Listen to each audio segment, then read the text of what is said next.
24 movie side channel நண்பர்கள் அனைவருக்கும் வணக்கம்.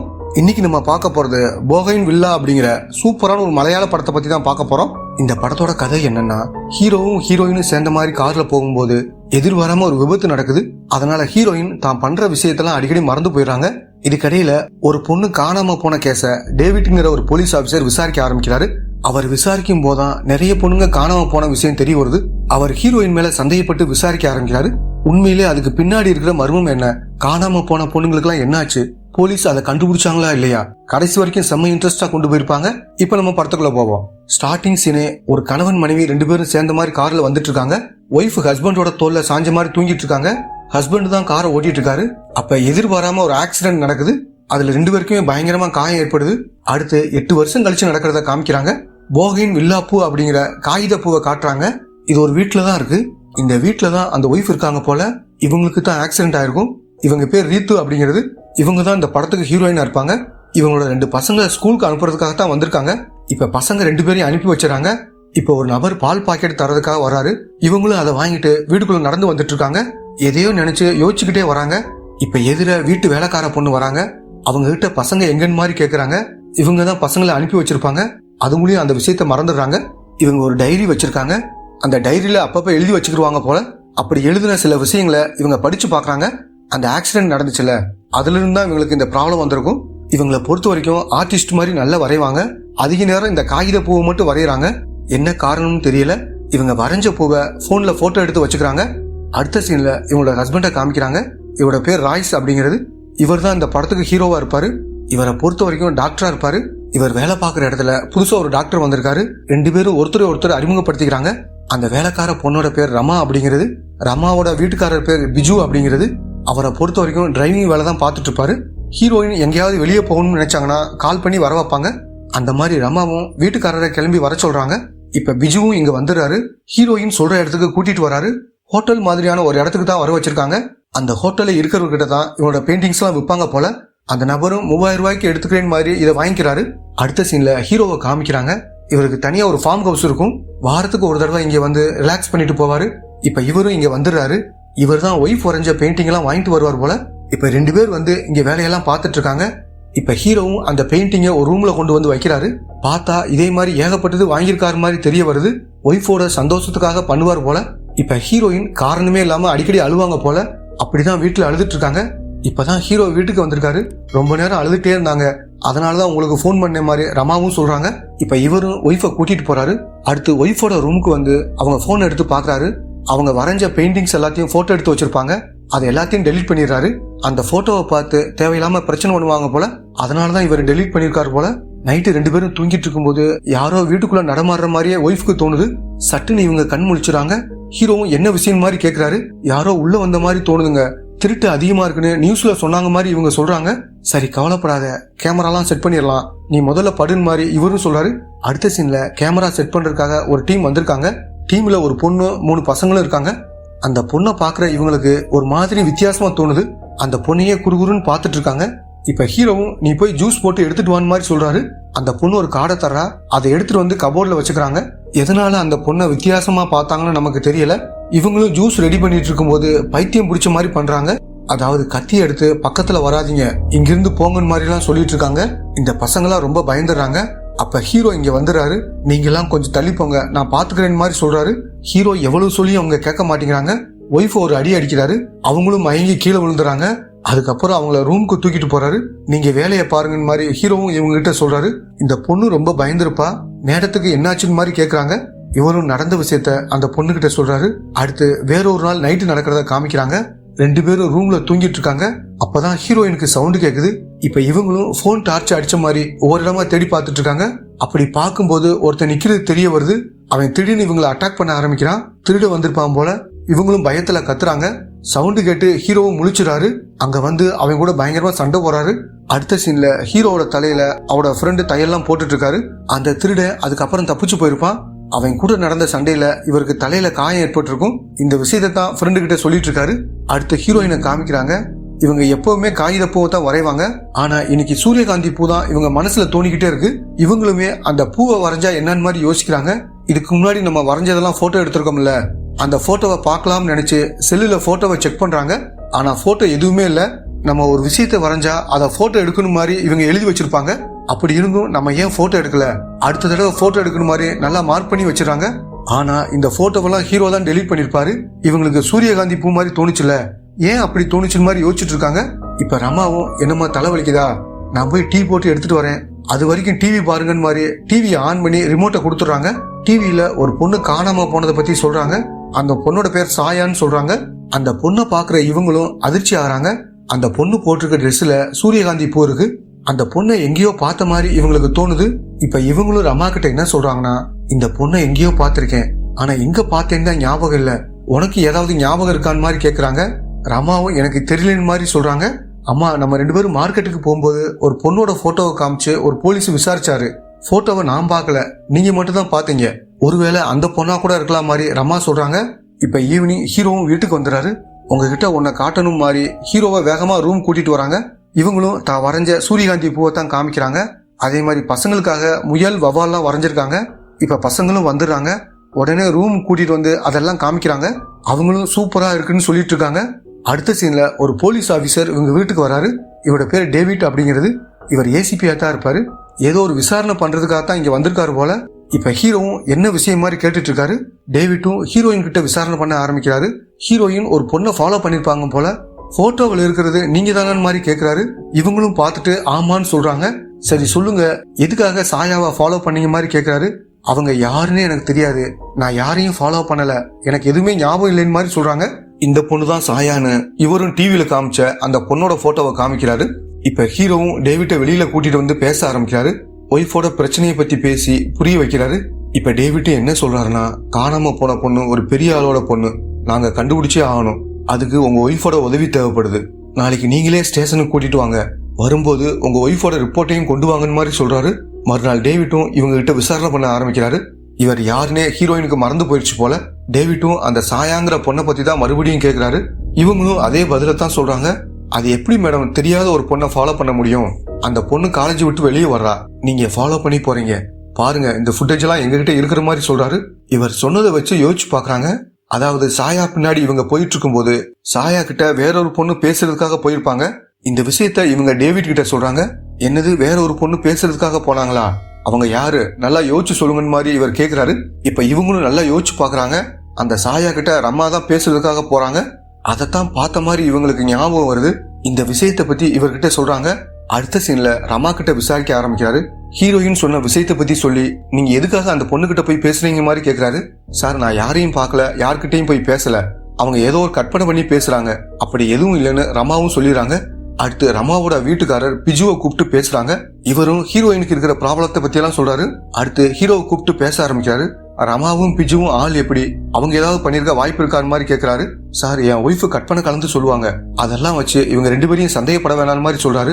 ஹீரோயின் என்ன சொல்லிருப்பாங்கன்னா, ஸ்கூல் விட்டு பசங்க வர டைம் ஆயிடுச்சு, நாங்க போகணும் மாதிரி சொல்லிருப்பாங்க. டேவிட்டும் இப்ப நீங்க கிளம்புங்க, நாளைக்கு விசாரணைக்கு வரணும் மாதிரி சொல்றாரு.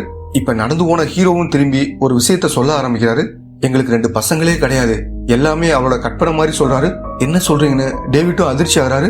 இவங்களுக்கு பசங்களே இருக்க மாட்டாங்க, ஹீரோயினை சமாதானப்படுத்த தான் பசங்களுக்கு டாட்டா காட்டுற மாதிரி நடிச்சிருப்பாரு. டேவிட்டுக்கு சுத்தமா இந்த கேஸ்ல எந்த ஒரு தடையும் கிடைக்க மாட்டேங்குது, தலையை பிச்சுக்கிட்டு இருக்காரு. இவருக்கு ஒரு கேர்ள் ஃப்ரெண்ட் இருக்காங்க போல, அவங்க தான் போன் பண்ணி பேசுறாங்க. இவரும் இந்த கேஸ பத்தி எல்லாம் சொல்லிட்டு இருக்காரு. சரி ஃப்ரீயா விடுன்னு அவங்களும் சொல்றாங்க. அடுத்து இவரும் தன்னோட அசிஸ்டன்ட் கிட்ட பேச ஆரம்பிக்கிறாரு. உங்களுக்கு ஒரு பொண்ணு இருக்கான்னு சொன்னீங்க, என்ன பண்றான்னு மாதிரி கேக்குறாரு. காலேஜ் படிக்கிறாங்க மாதிரி இவரும் சொல்றாரு.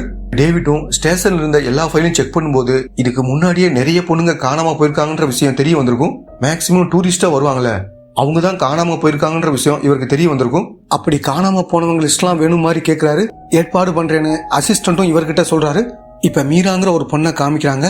இவங்க கிரிமினாலஜி படிச்சிருப்பாங்க, அது சம்பந்தமான வேலையெல்லாம் பார்த்துட்டு இருக்காங்க. இவங்களை பொறுத்த வரைக்கும் ஒரு வயசான அப்பா மட்டும் தான் இருக்காரு. அவர்கிட்ட சொல்லிட்டு வேலை விஷயமா கிளம்பி போறாங்க. எதுக்குன்னா டேவிட் தான் ஹெல்ப்புக்காக இவங்களை கூப்பிட்டு இருப்பாரு. ஹீரோயின் கிட்ட இவங்க பேசினா நல்லா இருக்கும் மாதிரி நினைச்சிருப்பாரு. இப்ப ஹீரோயின் கிட்ட விசாரிக்க ஆரம்பிக்கிறாங்க. டேவிட் அங்க உட்காந்துருக்காரு. ஆனா ஹீரோயின் கிட்ட கேள்வியெல்லாம் மீரா தான் கேக்குறாங்க. அந்த சாயா கிட்ட உண்மையிலே பேசுனது யாருன்னு மாதிரி கேக்குறாங்க. இவங்களும் நல்லா யோசிச்சு பாக்குறாங்க. அப்படி பார்க்கும்போது பேசுனதே இவங்க தான் தெரிய வருது. அப்படின்னா நம்ம தான் அந்த பொண்ணுகிட்ட பேசிருக்குமான்னு யோசிக்கிறாங்க. இது உண்மையா இல்ல கற்பனையான்னு தெரியல. அடுத்து யாரோ மேல இருந்து கீழே குதிச்சு இறந்து போன மாதிரி போலீஸ்க்கு தகவல் கிடைக்குது. இப்ப போலீஸும் அந்த இடத்துக்கு வந்து விசாரணை பண்ணிட்டு இருக்காங்க. அந்த நபரோட கையில இருந்த ஒரு பிரேஸ்லெட் இவங்களுக்கு கிடைச்சிருக்கும். இப்ப இங்க இருக்கிற இன்ஸ்பெக்டரும் அதையே பார்த்துட்டு இருக்காரு. இப்ப ஹீரோ வீட்டுல இருந்த பிரேஸ்லெட் ஒண்ணு காணாம போயிருக்கும். அதை வீட்டுக்குள்ள தேடி பார்த்துட்டு இல்லேன்னு தெரிஞ்ச உடனே காருக்குள்ள ஹீரோயின் தேடிட்டு இருக்காங்க. அங்கேயும் கிடைக்கல. பிரேஸ்லெட் காணாம போனதை பத்தி ஹீரோயினும் பிஜுவை கூப்பிட்டு கேக்குறாங்க. அன்னைக்கு ஹீரோ திருடன் கூட சண்டை போடும் போது அவருக்கு அடிபட்டு இருக்கும். அப்ப ஹீரோவும் ஹீரோயினும் சேர்ந்த மாதிரி ஹாஸ்பிட்டலுக்கு வந்திருப்பாங்க. அப்படி வரும்போது விட்டுருக்க வாய்ப்பு இருக்கிற மாதிரி பிஜு யோசிக்கிறாரு. அவங்க ஹாஸ்பிட்டலுக்கு வந்தாங்கல்ல, அப்ப பிரேஸ்லெட் ஏதாவது கிடந்ததா மாதிரி விசாரிக்கிறாரு. மேடம் தான் காரை ஓட்டிட்டு வந்தாங்க, ஆனா பிரேஸ்லெட் எல்லாம் நான் பாக்கலன்னு மாதிரி இந்த நபரும் சொல்றாரு. மேடத்துக்கு காரே ஓட்ட தெரியாது, அவங்க எப்படி ஓட்டுவாங்கன்னு மாதிரி பிஜுவும் கேக்குறாரு. ஏன் ஓட்ட தெரியாது, நல்லா ஓட்டிட்டு தான் வந்தாங்க, வா அதை காமிக்கிறேன்னு மாதிரி இந்த நபரும் சொல்றாரு. இப்ப சிசிடிவியை பார்க்கும்போது ஹீரோயின் தான் காரை ஓட்டிட்டு வந்திருக்காங்க. ஹீரோவோட தலையிலிருந்து ரத்தம் வருது. இப்ப பிஜுவும் ஹீரோயினை கூப்பிட்டு வந்து இதை பார்க்க வைக்கிறாரு. ஹீரோயினும் இதை பார்த்துட்டு அதிர்ச்சி ஆறாங்க. அப்ப எனக்கு கார் ஓட்ட தெரியுமான்னு மாதிரி கேட்டுட்டு இருக்காங்க. ஆனா அன்னைக்கு ஹீரோ தான் காரை ஓட்டிட்டு போனதா இவங்கிட்ட சொல்லிருப்பாரு. இப்ப இவங்களும் இதை பத்தி ஹீரோ கிட்ட கேக்குறாங்க. நான் ஏற்கனவே 2-3 தடவை சொல்லிட்டேன், நீ மறந்துட்ட சரின்னு இவரும் சொல்ல ஆரம்பிக்கிறாரு. வீட்டுக்குள்ள வந்த திருடன் பிரேஸ்லெட்டை எடுத்துட்டு ஓடி இருப்பான். அப்ப நடந்த சண்டையில இவரோட தலையில காயம் ஏற்பட்டிருக்கும். இவர் தான் காரை ஓட்டிட்டு போயிருப்பாரு. ஆனா இவருக்கு பயங்கரமா மயக்கம் வருது. ஒரு ஸ்டேஜ்ல மயக்கமே போட்டுறாரு. இத பார்த்த ஹீரோயினும் நம்மளே காரை ஓட்டலாம் மாதிரி காரை ஓட்டிருப்பாங்க. இதுதான் நடந்துச்சுன்னு ஹீரோவும் சொல்றாரு. சாரி, என்னை மன்னிச்சிருங்க, நான் தான் அடிக்கடி மறந்து போயிடுறேன், எல்லாமே என்னோட தப்பு தான் சொல்லி புலம்புறாங்க. இவங்க கட்டிலுக்கடியில சின்ன பேப்பர்ல அப்பப்ப எழுதி வைப்பாங்க. அந்த மாதிரி ஒண்ணு கிடைக்குது. என்ன எழுதிருக்கோ மாதிரி இவங்களும் படிக்கிறாங்க. ஹீரோ அந்த திருடனை அடிச்சுட்டு அவனை துரத்திட்டு போன மாதிரி எழுதி வச்சிருக்காங்க. அது மட்டும் இல்லாம சாயாவை உனக்கு தெரியும் மாதிரி எழுதி வச்சிருக்காங்க. அப்படின்னா சாயாவை எனக்கு தெரியுமான்னு யோசிச்சு பாக்குறாங்க. இந்த மாதிரி எழுதுனதை பார்த்தா கொஞ்சம் கொஞ்சமா இவங்களுக்கு ஞாபகம் வரும் போல. இவங்களும் சாயா கிட்ட பேசுன மாதிரி எல்லாம் யோசிச்சு பாக்குறாங்க. உண்மையில இது நிஜமா இல்ல கற்பனையான் மாதிரி யோசிக்கிறாங்க. அடுத்து இவங்க சமையல் பொருள் எடுக்கிறதுக்காக கபோர்டை ஓபன் பண்றாங்க. ஒரு கார்டு கிடைக்குது. அந்த பொண்ணு கொடுத்த கார்டு தான் இது. இப்ப அதை பார்த்துட்டு அந்த பொண்ணை வர வச்சுறாங்க. இப்ப ஃபுட்டேஜ் எல்லாம் செக் பண்ணி பாக்குறாங்க. அந்த திருடன் ஓடும் போது ஹீரோவும் காரை எடுத்துட்டு அவனை ஃபாலோ பண்ணி போயிருப்பாரு. இதெல்லாம் இவங்க பாக்குறாங்க. இப்ப டேவிட்டும் ஹீரோட வீட்டுக்கு வந்துடுறாரு. இன்னும் 2 பொண்ணுங்க காணாம போன மாதிரி தகவல் கிடைச்சிருக்கும். ஆக மொத்தம் 3 பொண்ணுங்களோட போட்டோவை காமிச்சு இவங்கள யாராவது தெரியுமான்னு மாதிரி கேக்குறாரு. யாரையுமே தெரியல மாதிரி இவங்களும் சொல்றாங்க. இப்ப சாயாவையும் திரும்ப மறந்துட்டாங்கன்னு இவருக்கு புரியுது. அடுத்த சீன்ல ஹீரோயினுக்கு ட்ரீட்மெண்ட் தர டாக்டரை பார்க்க இவரும் மீராவும் வராங்க. இப்ப டாக்டரும் ஹீரோயினுக்கு தர ட்ரீட்மெண்ட் பத்தி எல்லாம் சொல்றாரு. ஜன்னலுக்கு அந்த பக்கம் நிறைய காகித பூவெல்லாம் இருக்கு. ஒருவேளை இங்கிருந்து பார்த்ததுனால கூட அந்த பூவை வரைஞ்சிருக்க வாய்ப்பு இருக்கிற மாதிரி டாக்டர் சொல்றாரு. இப்ப இவங்களும் டாக்டர் மேல சந்தேகப்படுறாங்க. ஒருவேளை அந்த பொண்ணுங்களை இவர் ஏதாவது பண்ணிருக்க வாய்ப்பு இருக்கிற மாதிரி எல்லாம் யோசிக்கிறாங்க. அடுத்து மீராவும் 3 பொண்ணுங்க கடைசியா காணாம போன இடத்துக்கு ஹீரோயினை கூட்டிட்டு வராங்க. இந்த இடத்த பார்க்கும்போது ஏதாவது ஞாபகம் வருதான்னு மாதிரி கேக்குறாங்க. இவங்களும் எதுவுமே ஞாபகம் வரலன்னு மாதிரி சொல்றாங்க. அடுத்து மீராவும் ஹீரோயினோட பெயிண்டிங் எல்லாம் வாங்குற இந்த நபர்கிட்ட வந்து விசாரிக்கிறாங்க. எப்படி அவ்வளவு காசு கொடுத்து வாங்குறேன்னு மாதிரி கேக்குறாங்க. மேடம், உண்மையிலே வாங்குறது நான் கிடையாது, அவங்களோட ஹஸ்பண்ட் தான். இந்த விஷயத்த பண்றதுக்காக எனக்கு ஒரு 1000 ரூபாய் சேர்த்து தருவார் மாதிரி இந்த நபரும் சொல்றாரு. ஏன் அவர் வாங்கிட்டு போறாரு மாதிரி மீராவும் யோசிக்கிறாங்க. அடுத்து ஹீரோ இருக்கிற ஃபார்ம் ஹவுஸ்க்கு வந்துடுறாங்க. அங்க ஒரு பெரியவரோட போட்டோ இருக்கு. யார் இவருன்னு மீராவும் கேக்குறாங்க. என்னோட தாத்தா தான்னு இவரும் சொல்றாரு. அப்படியே பெயிண்டிங் வாங்கினதுக்கான காரணத்தையும் சொல்றாரு. ஒய்ஃபோட மனசு கஷ்டப்படக்கூடாது, ஏதாவது ஒரு வேலையை அவங்க பண்ணா அப்பதான் அவங்களோட மைண்ட் நல்லா இருக்கும், அதுக்காகத்தான் இப்படி பண்ணேன்னு மாதிரி சொல்றாரு. இப்ப மீராவும் ஜன்னலை ஓபன் பண்ணி பாக்குறாங்க. பார்த்தா அங்க காகித பூவெல்லாம் இருக்கு. இத பாக்குற இவங்களும் பயங்கரமா அதிர்ச்சி ஆகுறாங்க.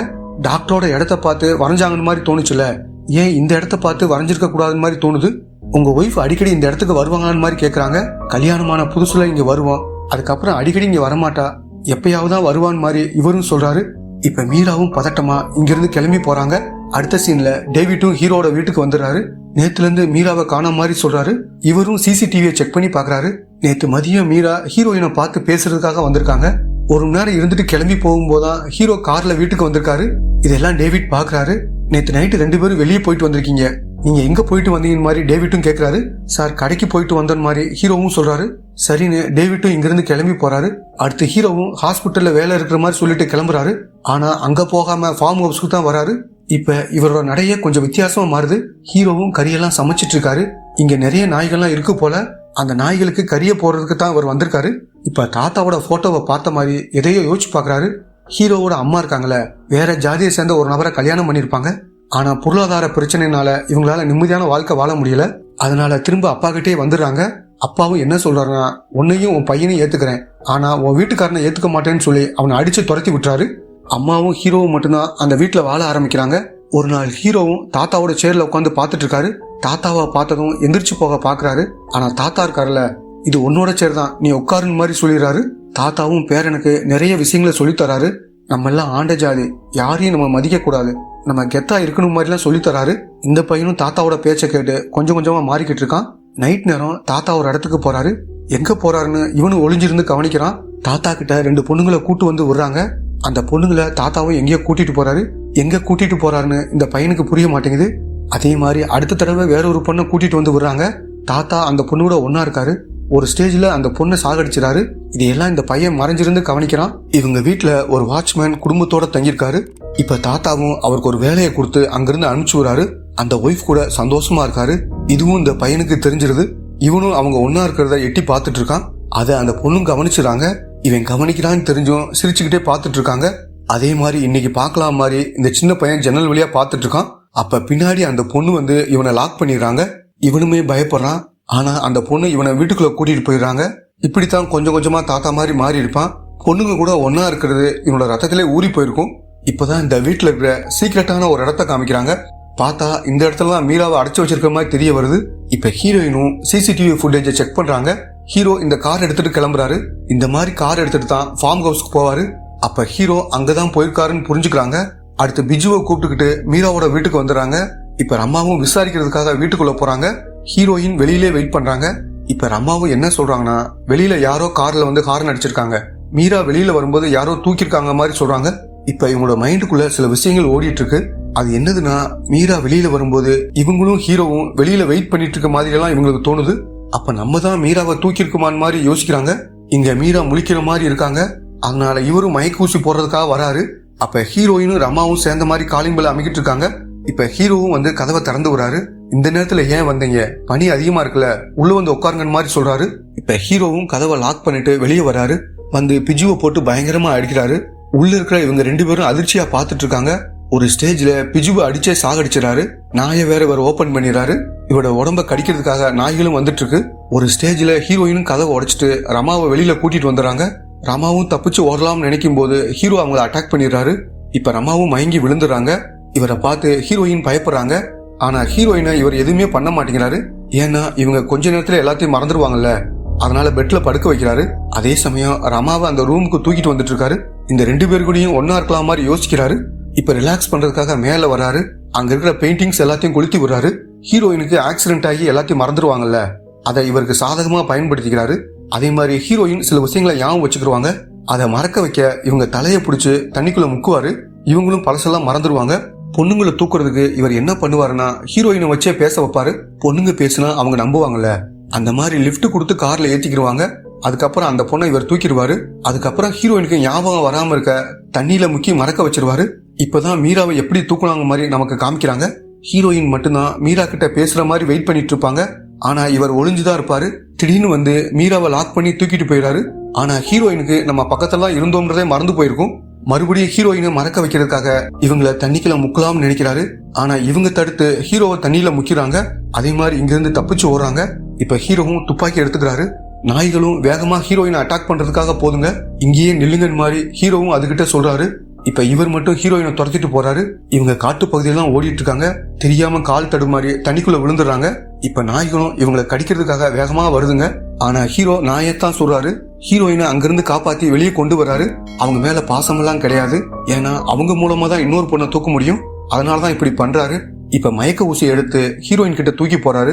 இத நீயே போட்டுக்க, இல்லைன்னா சுற்றுவேன் மாதிரி மிரட்டுறாரு. ஹீரோயின் போற மாதிரி வராங்க. ஆனா திடீர்னு இவரோட கால்ல குத்திடுறாங்க. இப்ப மீராவும் அந்த செயின் எல்லாம் உடைச்சிட்டு இவரை லாக் பண்றாங்க. போலீஸுக்கு கால் பண்ணுங்கன்னு மாதிரி சொல்றாங்க. ஹீரோயினும் இங்கிருந்து ஓடுறாங்க. அது மூலியம் கையில இருக்கிற கட்டையை வச்சு இவர் அடிக்கிறாரு. ஹீரோயினும் கீழே விழுந்துடுறாங்க. இந்த இடத்துல மீராவும் இவரும் பயங்கரமா சண்டை போடுறாங்க. ஒரு ஸ்டேஜ்ல ஹீரோவும் மீராவை அடிச்சு போட்டுறாரு. இப்ப ஹீரோயினும் துப்பாக்கி எடுத்துடுறாங்க. இத பார்த்துட்டு ஹீரோவும் லைட்டா பயப்பட ஆரம்பிக்கிறாரு. ஹீரோயின் கிட்ட சாமர்த்தியமா பேசி குழப்பி விடலாம் மாதிரி நினைக்கிறாரு. எல்லாத்துக்கும் காரணம் இந்த மீரா தான், அவளை சுடுன்னு மாதிரி சொல்றாரு. ஆனா மீராவும் இவர் தான் மோசமான ஆளுன்னு மாதிரி சொல்றாங்க. ஹீரோயினை பொறுத்த வரைக்கும் குழந்தை இருக்கிறதா யோசிச்சிருக்க மாட்டாங்க. ஆனா இவர் தான் குழந்தைங்க இருக்குன்னு கொஞ்சம் கொஞ்சமா இவங்களை நம்ப வச்சிருப்பாரு. இந்த விஷயத்தெல்லாம் மீரா தான் துண்டு பேப்பர்ல எழுதி வச்சிருப்பாங்க. இதெல்லாம் இவங்களுக்கு ஞாபகம் வருது. ஹீரோ தான் தப்பான ஆள்னு நினைச்சு அவட தோல் பட்டியலே சுட்டுறாங்க. ஹீரோவும் கீழே விழுந்துறாரு. இப்ப ரமாவும் முழிச்சு ஒரு கட்டையை எடுத்துட்டு வந்து ஹீரோட மண்டையிலே அடிச்சிடறாங்க. இப்ப போலீஸ்க்கு கால் பண்றாங்க. கொஞ்ச நேரத்துல போலீஸ் டீம் இங்க வந்துடுறாங்க. அடுத்த சீன்ல டேவிட்டும் ஹீரோயின் கிட்ட ஒரு விஷயத்த சொல்ல ஆரம்பிக்கிறாரு. நீங்க அவரோட ஒய்ஃபே கிடையாது, மத்தவங்கள மாதிரி உங்களையும் அவன் தூக்கிட்டு வந்திருக்கான். அந்த நேரத்துல தான் அந்த ஆக்சிடென்ட் நடந்திருக்க மாதிரி சொல்றாரு. இதை கேட்டுட்டு இவங்களும் பயங்கரமா ஃபீல் பண்ணி அழ ஆரம்பிக்கிறாங்க.